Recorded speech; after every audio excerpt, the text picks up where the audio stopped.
Saudaraku, agaknya di tahun inilah makna Paskah benar-benar melekat dalam kehidupan kita. Paskah yang identik dengan penderitaan, kerapuhan, kesendirian Kristus, sungguh nyata kita alami di masa pandemi ini. Kita memasuki masa kerapuhan yang belum tahu di mana ujungnya, memasuki ruang kesunyian, sebab tak ada sapaan fisik dari saudara kita yang lain, selain untaian doa untuk saling menguatkan di masa sengsara ini.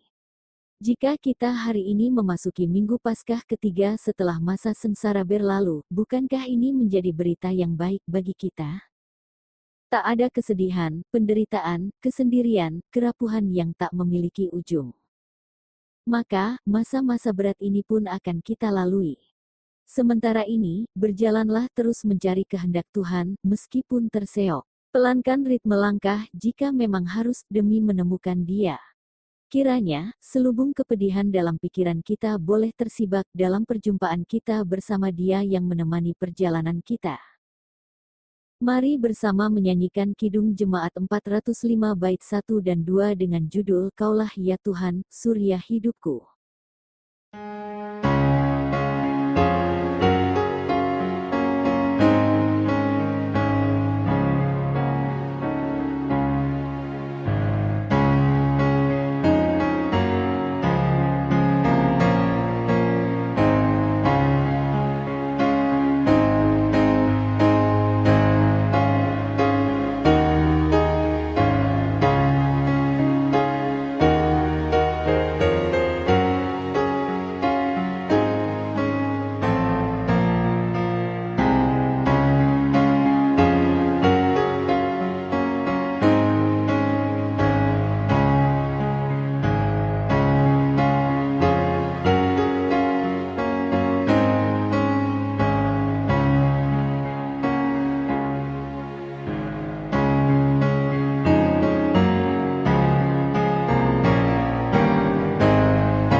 Keluargaku yang terkasih, mari memasuki ibadah Minggu Paskah ketiga ini, dengan sebuah keyakinan bahwa Tuhan berjalan bersama kita, di dalam perjalanan kehidupan kita. Seperti Yesus yang menemui dua muridnya dalam perjalanan ke Emmaus, Ia pun juga menemui dan menemani kita, dalam perjalanan kita. Mari bersama kita menyanyikan nyanyian dengan judul Ada Satu Sobatku, yang akan kita nyanyikan 2 kali.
Ingatlah hukum kasih dalam 1 Petrus 4 ayat 8, demikian firman Tuhan.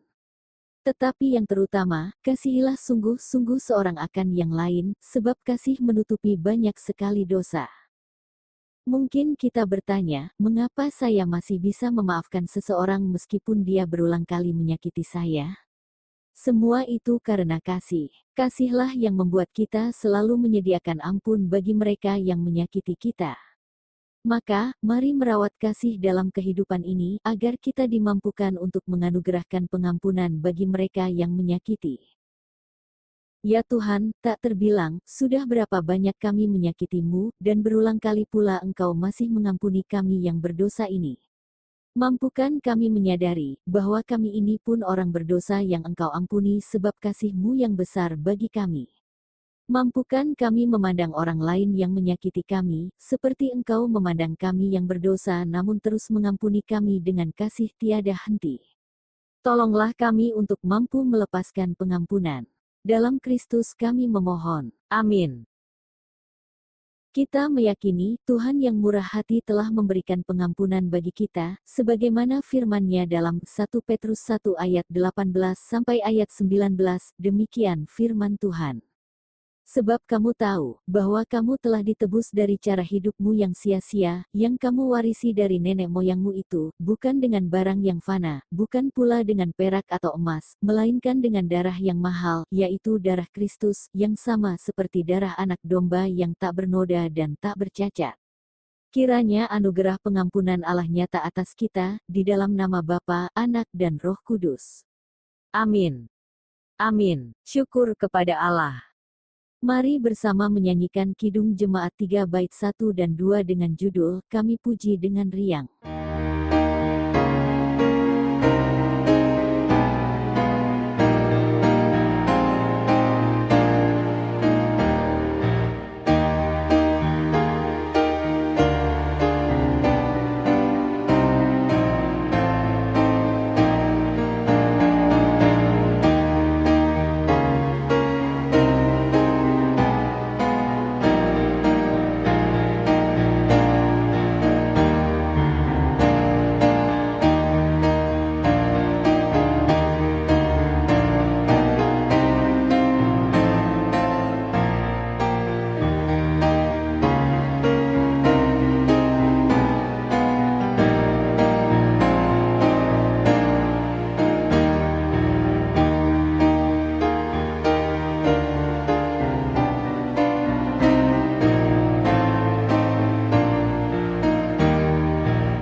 Mari kita berdoa sebelum menerima firman Allah. Ya Tuhan, sapalah kami yang merindukan pengharapan dari-Mu, didiklah kami dalam terang kebenaran firman-Mu dan mampukanlah kami untuk melakukan firman-Mu. Dalam Kristus kami memohon. Amin. Amin. Bacaan pertama hari ini, kita akan membaca dari 1 Petrus 1 ayat 17-23. Dan jika kamu menyebutnya Bapa, yaitu Dia yang tanpa memandang muka, menghakimi semua orang menurut perbuatannya, maka hendaklah kamu hidup dalam ketakutan, selama kamu menumpang di dunia ini. Sebab kamu tahu, bahwa kamu telah ditebus dari cara hidupmu yang sia-sia, yang kamu warisi dari nenek moyangmu itu. Bukan dengan barang yang fana, bukan pula dengan perak atau emas, melainkan dengan darah yang mahal, yaitu darah Kristus, yang sama seperti darah anak domba, yang tak bernoda dan tak bercacat. Ia telah dipilih sebelum dunia dijadikan. Tetapi karena kamu baru menyatakan dirinya pada zaman akhir, oleh Dialah kamu percaya kepada Allah yang telah membangkitkan Dia dari antara orang mati dan yang telah memuliakannya, sehingga imanmu dan pengharapanmu tertuju kepada Allah. Karena kamu telah menyucikan dirimu oleh ketaatan kepada kebenaran, sehingga kamu dapat mengamalkan kasih persaudaraan yang tulus ikhlas. Hendaklah kamu bersungguh-sungguh saling mengasihi dengan segenap hatimu.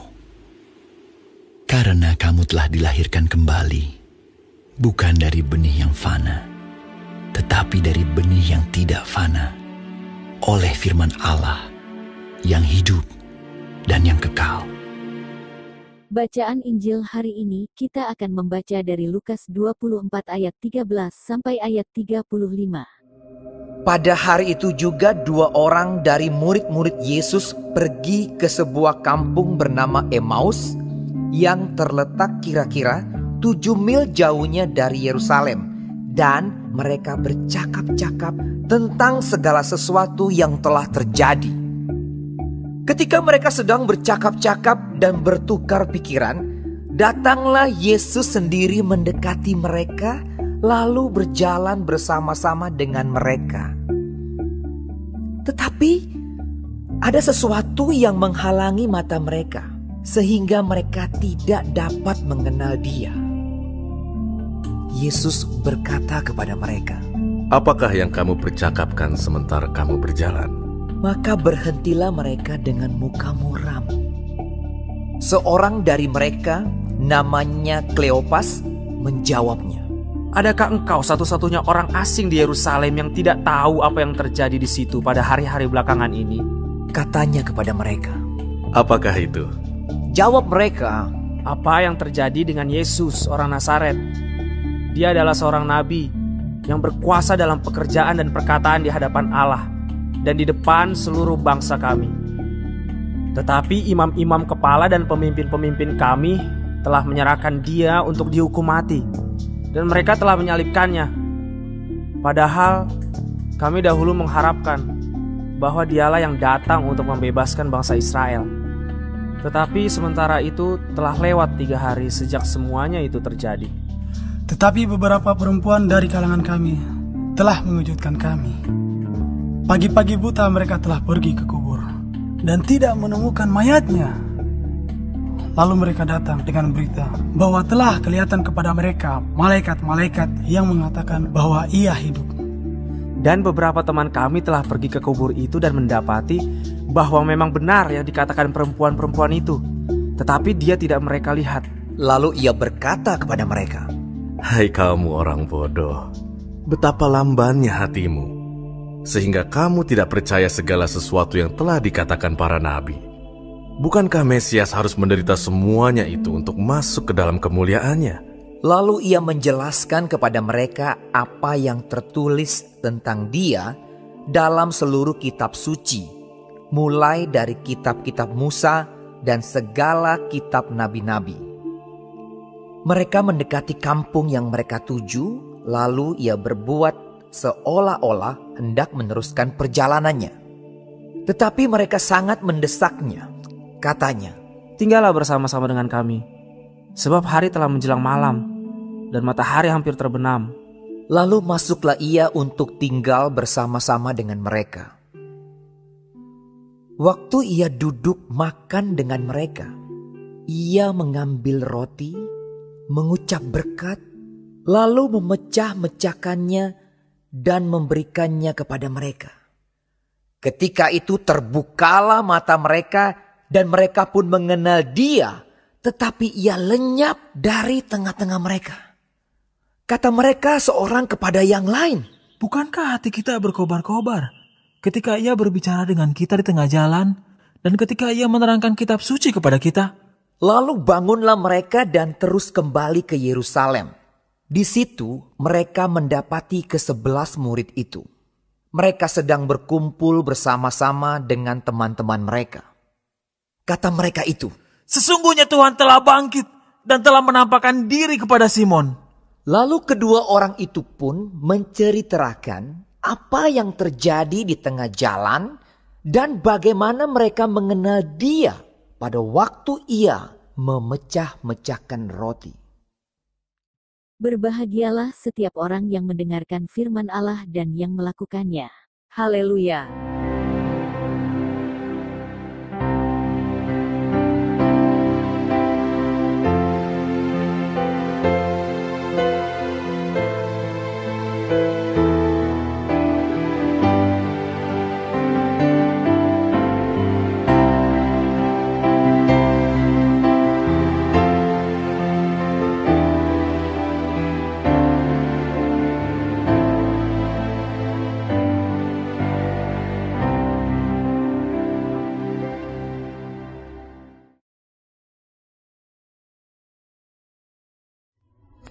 Yesus Tuhanku sayang padaku, itu firman-Nya di dalam Alkitab.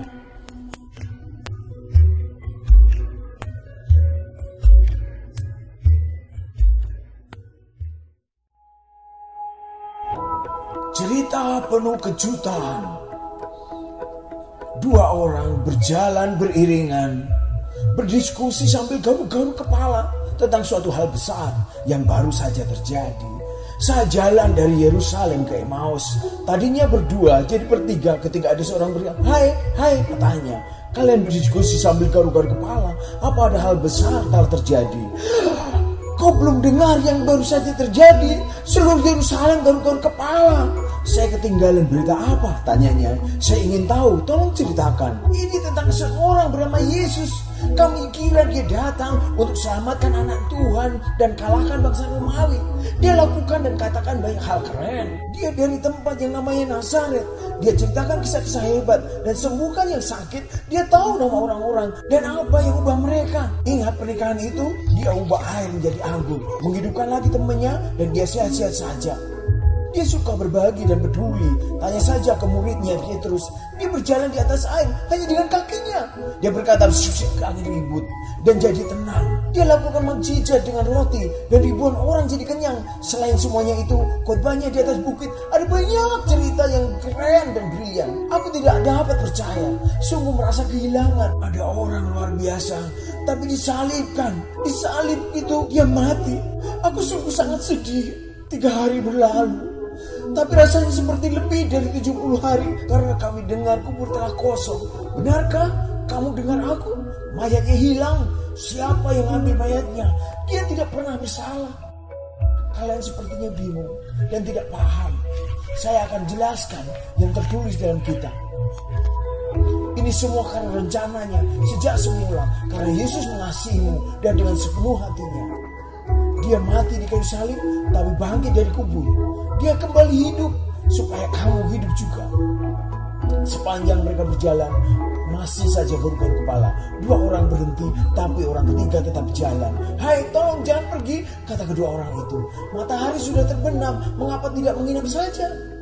Baiklah, kata orang ketiga, hari sudah malam. Saya akan menginap bersamamu dan makan sedikit. Ketika mereka duduk untuk makan, mereka berdoa. Ucap syukur pada Tuhan atas makanan dan sungguh mengejutkan. 2 orang itu terbelalak. Ia gosok-gosok mata mereka.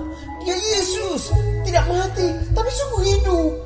Sebelum sempat bicara lagi dan roti dibagikan, Yesus menghilang. Dia tidak dapat ditemukan. Kedua orang itu bertanya-tanya dan benar-benar garuk-garuk kepala. Mereka berusaha bersama Yesus. Hal besar baru saja terjadi. Kita harus kabarkan bertemu Yesus. Pakai sepatumu. Ayo cepat ke Yerusalem. Jangan sia-siakan waktu. Selamat ini bersama Yesus. Betul-betul orang yang sama. Mereka mencari kitab suci tentang Putra Allah yang agung. Ini adalah kisah terbesar yang pernah diceritakan.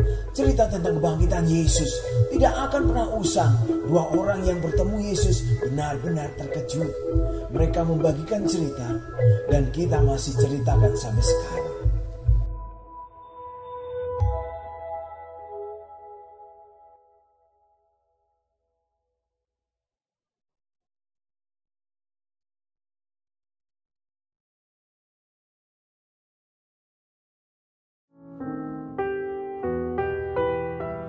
Bapak, Ibu, dan Saudara yang terkasih, juga anak-anak yang terkasih, selamat hari Minggu. Semoga semua di dalam keadaan yang baik dan dalam perlindungan kasih Tuhan. Mengawali renungan pada hari ini, saya ingin sedikit bertanya mungkin kepada Bapak Ibu. Tentu Bapak Ibu tahu, saya dari awal saya masuk ke GKJ Bekasi Timur, bahwa saya bukan pribadi yang fasih untuk berdandan. Sekalinya berdandan full makeup di hadapan saudara-saudara itu adalah ketika saya ditahbiskan pada saat itu dengan full makeup, dengan rambut yang ala-ala disanggul. Nah, sama seperti kebanyakan perempuan, sekalinya dandan full makeup, kira-kira apa yang akan menjadi reaksi orang yang melihat saudara kita yang di makeup itu? Pasti reaksi pertama yang lazim, yang sering dikatakan adalah, aduh pangleng. Itu sering sekali muncul. Nah, di dalam bahasa Inggris, pangling ini sering diterjemahkan sebagai fail to recognize atau gagal mengenal. Nah, tapi yang saya alami pada saat itu, ketika pada saat itu saya ditahbiskan, memang betul bahwa orang lain mengatakan bahwa, oh pangleng. Tetapi kan orang-orang tidak fail to recognize saya sebagai Ribka. Orang bilang pangling, tetapi mereka kan tidak gagal mengenal saya. Toh mereka tetap tahu bahwa saya adalah Ribka yang biasa dilihat di hari-hari yang sebelumnya. Nah, Bapak, Ibu, dan Saudara tetap bisa mengenali saya pada saat itu. Jadi menurut pemahaman sederhana saya, Bapak, Ibu, dan Saudara-saudara mungkin bisa pangling melihat orang yang full makeup, tetapi tidak sampai pada taraf gagal mengenali. Nah, berpijak pada pengalaman ini, saya bertanya-tanya, kenapa dua murid yang berjalan menuju Emmaus pada saat itu, mereka bisa totally fail to recognize Yesus? Kenapa mereka bisa benar-benar tidak mengenal atau gagal mengenal Yesus? Jadi bukan sekedar pangling, tapi benar-benar tidak mengenal. Mari kita lihat bersama. Dua orang murid sedang dalam perjalanan menuju Emmaus yang jaraknya kurang lebih 11 km. Dalam perjalanan itu mereka asyik saling bercakap satu sama lain mengenai peristiwa yang baru saja terjadi, yaitu peristiwa penyaliban Yesus. Nah, di dalam keasyikan diskusi itu tiba-tiba muncullah orang asing yang mendekati mereka dan kemudian ikut berbincang-bincang dengan mereka. Dan mereka sama sekali tidak sadar bahwa yang sedang mendekati mereka, yang berbicara dengan mereka adalah Yesus yang sudah bangkit. Banyak penafsir yang kemudian mengatakan bahwa dua murid tadi lebih dari pangling, yaitu mereka gagal mengenal Yesus. Kok bisa? Kalau kita perhatikan di ayat yang ke-16, Bapak, Ibu, dan Saudara yang terkasih, di sana disebutkan alasan kenapa kedua murid Yesus tersebut tidak dapat mengenali Yesus pada saat itu. Di sana tertulis, tetapi ada sesuatu yang menghalangi mata mereka, sehingga mereka tidak dapat mengenal Dia. Tentu kita bertanya-tanya, apa yang menghalangi mata mereka sampai kedua murid tersebut tidak mengetahui kehadiran Yesus, tidak mengenal Yesus? Kira-kira apa yang menyebabkan hal itu terjadi? Ada beberapa pendapat. Saya ingin share ini kepada Bapak, Ibu, dan Saudara, dan juga anak-anak yang terkasih. Yang pertama, ada satu pandangan yang mengatakan bahwa perjalanan dari Yerusalem menuju Emmaus itu adalah perjalanan menuju ke barat. Dan ketika itu dilakukan di sore hari, itu artinya mereka berjalan ketika matahari sudah mau terbenam. Penafsir mengatakan jangan-jangan mereka matanya silau karena matahari yang terbenam, sehingga mereka tidak bisa dengan jelas mengenal sosok yang hadir di antara mereka pada saat itu. Itu pendapat yang pertama. Lalu pendapat yang kedua mengatakan, kedua murid tersebut tidak dapat mengenali kehadiran Yesus yang telah bangkit. Karena pada saat itu hati mereka diliputi dengan perasaan duka cita dan kecewa yang sangat mendalam. Kalau kita perhatikan ini didukung mulai ayatnya yang ke-17, yang menjadi gambaran perasaan mereka saat itu, maka berhentilah mereka dengan muka muram. Itu pendapat yang kedua.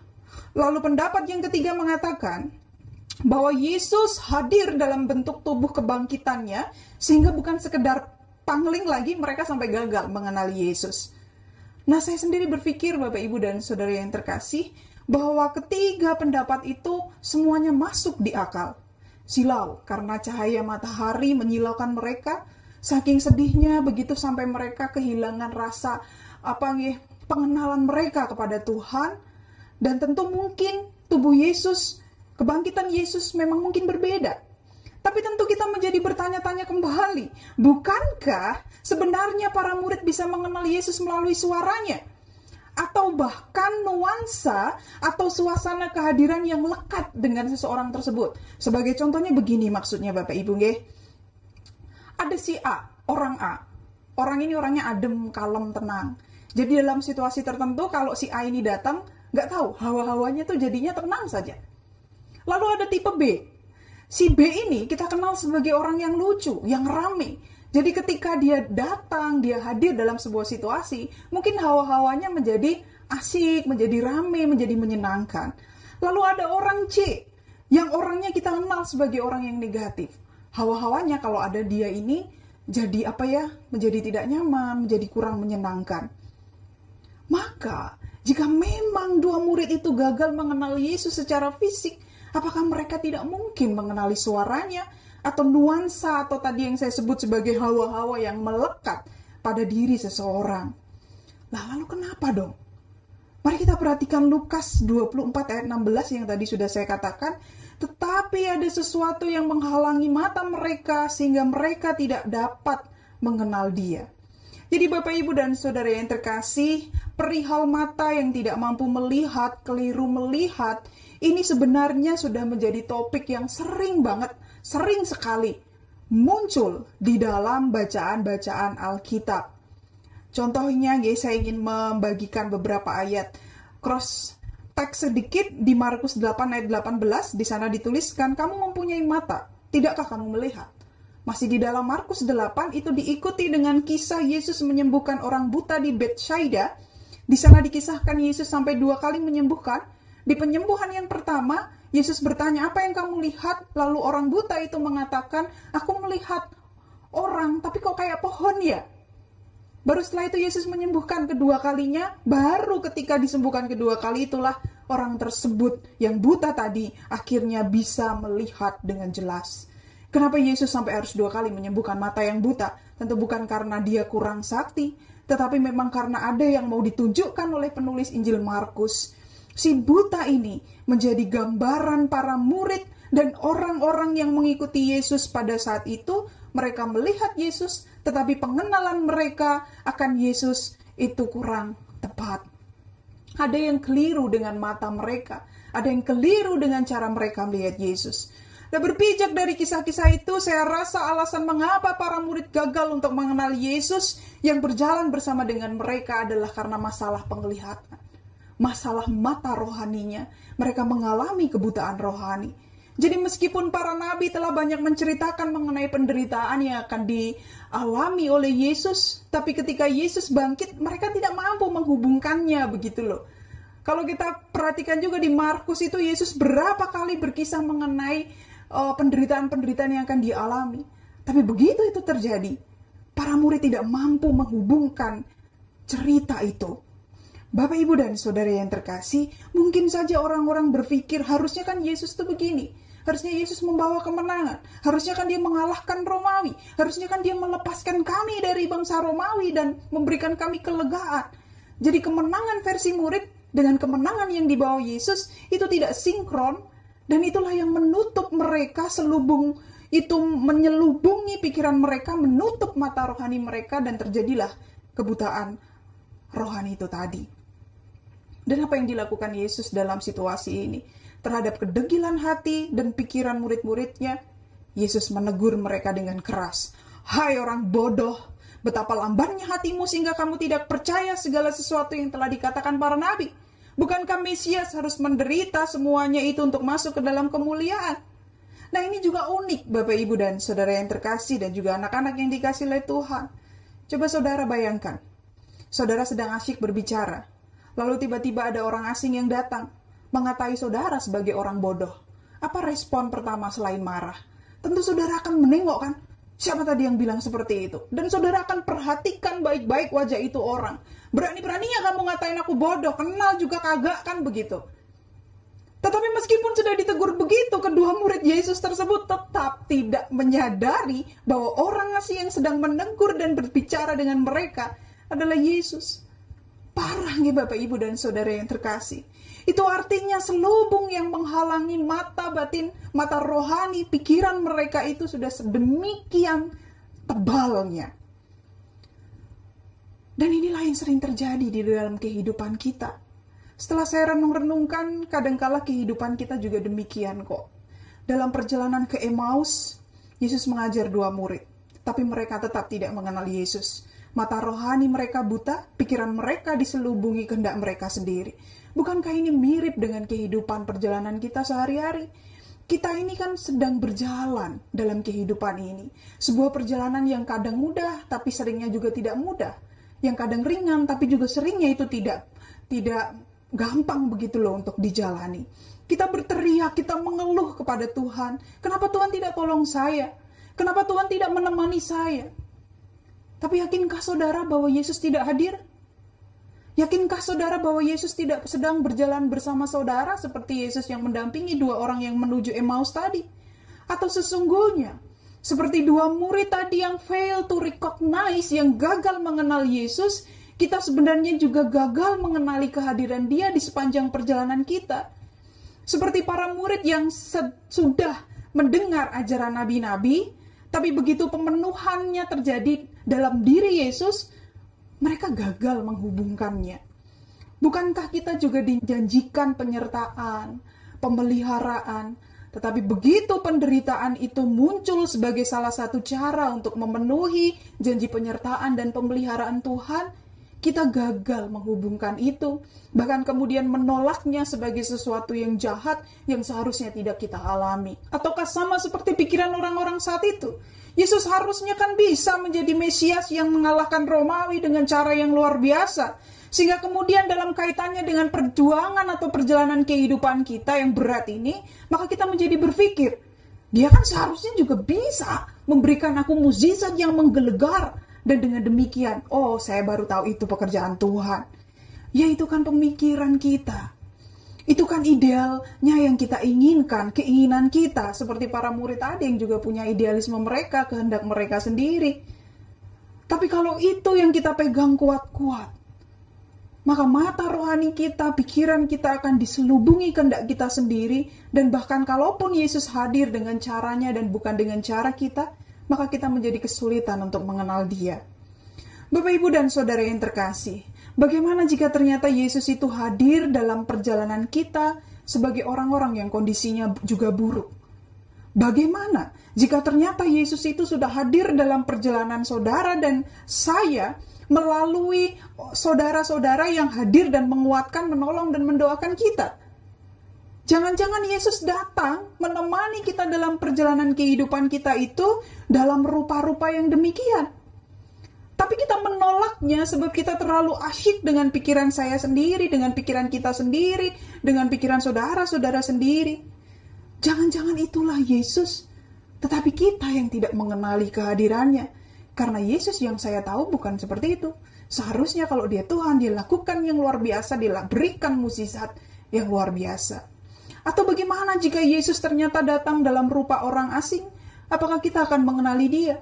Bagaimana jika Dia menghampiri kita dalam rupa orang yang kekurangan beras untuk dimakan? Bagaimana kalau Dia datang menghampiri kita dalam rupa driver online yang mengejar setoran?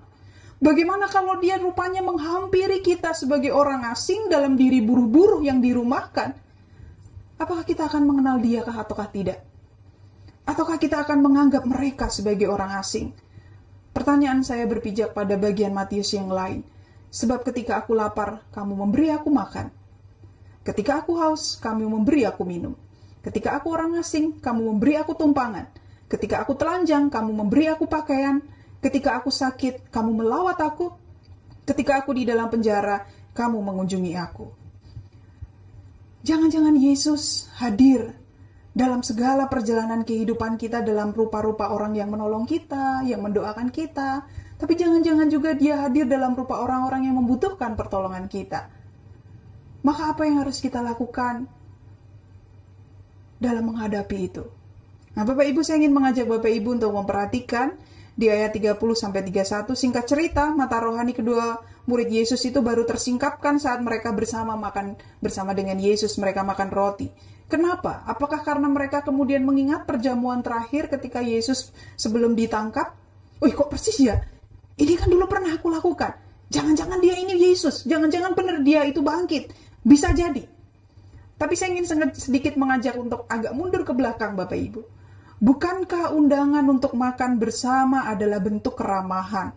Jadi pengenalan akan orang asing akan diri Yesus yang bangkit dan terasa asing bagi kita itu hanya bisa terjadi ketika kita dengan segala hospitality, dengan segala keramahan, kita membuka diri kita untuk Yesus yang asing bagi kita itu masuk, kita merengkuh dia di dalam keramahan. Dan dari situ kita kemudian memasuki relasi yang hangat satu sama lain. Di dalam kehidupan sehari-hari, kita sering tidak peka dengan keadaan orang asing yang berada di tengah-tengah kita. Padahal pada saat itu Yesus juga datang sebagai orang asing. Mata hati kita sering tertutup rapat, sehingga kita tidak mampu melihat kehadiran Kristus yang tersembunyi di dalam berbagai penderitaan dan kesusahan orang-orang asing di sekitar kita. Bukankah kebangkitan Kristus seharusnya juga melahirkan pribadi yang baru bagi kita? Karena kamu telah dilahirkan kembali bukan dari benih yang fana, tetapi dari benih yang tidak fana, yaitu firman Allah yang hidup dan kekal. Oleh karena itu, mari Bapak, Ibu, dan Saudara yang terkasih, kiranya kita juga diubahkan, dan kiranya kita juga memahami bahwa Dia senantiasa hadir kok di dalam segala langkah perjalanan kita. Dia bisa hadir sebagai siapapun sebab Dia Tuhan. Yang terpenting adalah mari kita membuka hati kita dan biarkan dengan segala keramahan kita juga menyambut Kristus. Kita menyambut orang asing, orang yang memerlukan kita. Karena dengan demikian kita juga sudah menyambut Kristus yang bangkit. Ada satu buah lagu yang kiranya ini bisa menjadi teman dalam perjalanan kita berjumpa dengan Yesus. Saya ingin sedikit menyampaikan, lagu ini diciptakan oleh salah satu jemaat di Karawang, Pak Anton. Beliau mengirimkan kepada saya dan menginginkan untuk ini bisa saya nyanyikan. Tapi saya memutuskan untuk ingin share ini juga kepada Bapak, Ibu, dan Saudara. Kiranya ini juga menjadi satu kekuatan untuk kita semua. Saya sudah izin pada yang punya lagu dan kiranya lagu ini juga bisa memberkati kita. Tuhan yang menolong. Amin.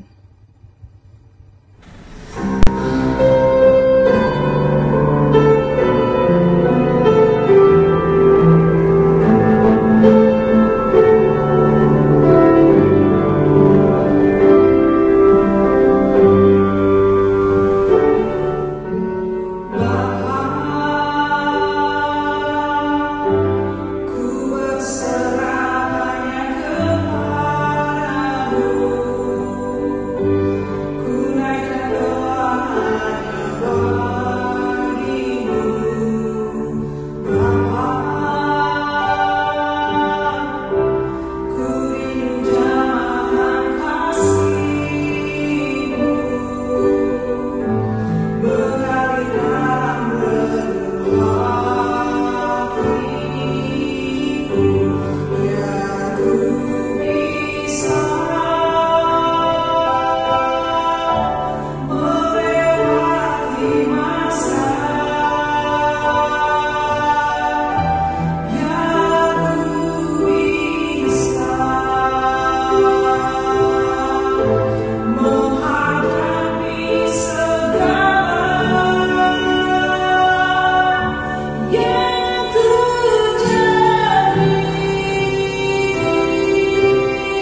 Sebagai ungkapan keyakinan dan pengakuan iman kita, mari menyanyikan Kidung Jemaat 280, Aku Percaya.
Mari menghaturkan persembahan syukur kita sembari mengingat firman-Nya dalam 2 Korintus 8 ayat 2, demikian.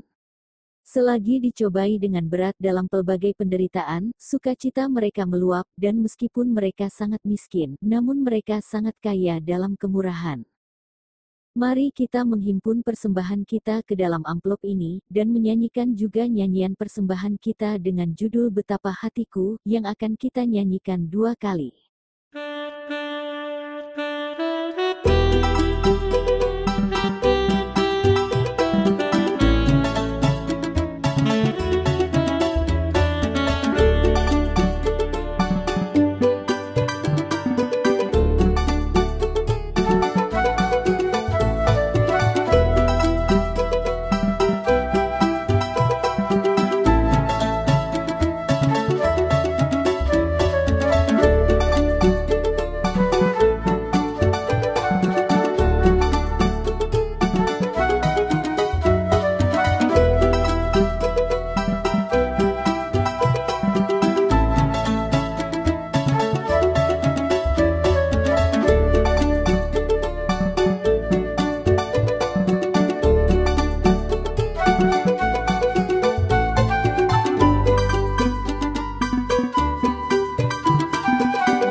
Mari kita berdoa bersama.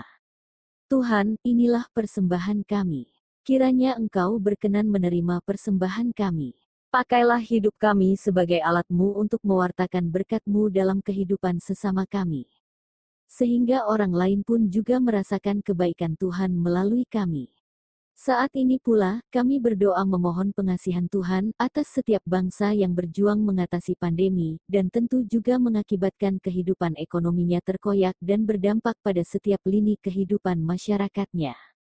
Kami berdoa untuk setiap orang di segala negara yang berjuang di garda terdepan untuk mengatasi pandemi.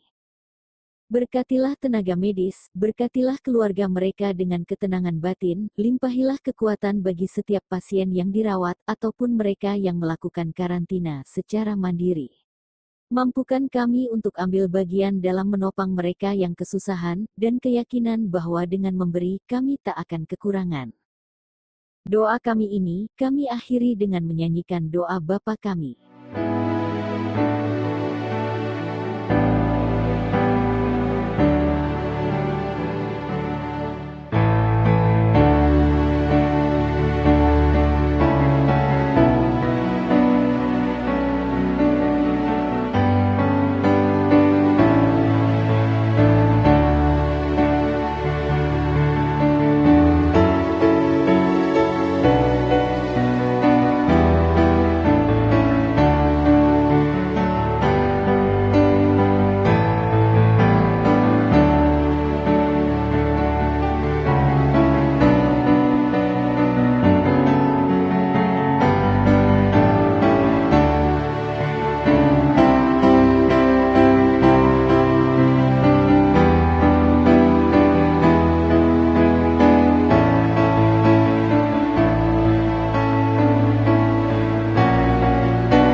Mari bersama menyanyikan Kidung Jemaat 416 bait 1 dan 2 dengan judul Tersembunyi Ujung Jalan.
Mari kita mengarahkan hati kita kepada Tuhan.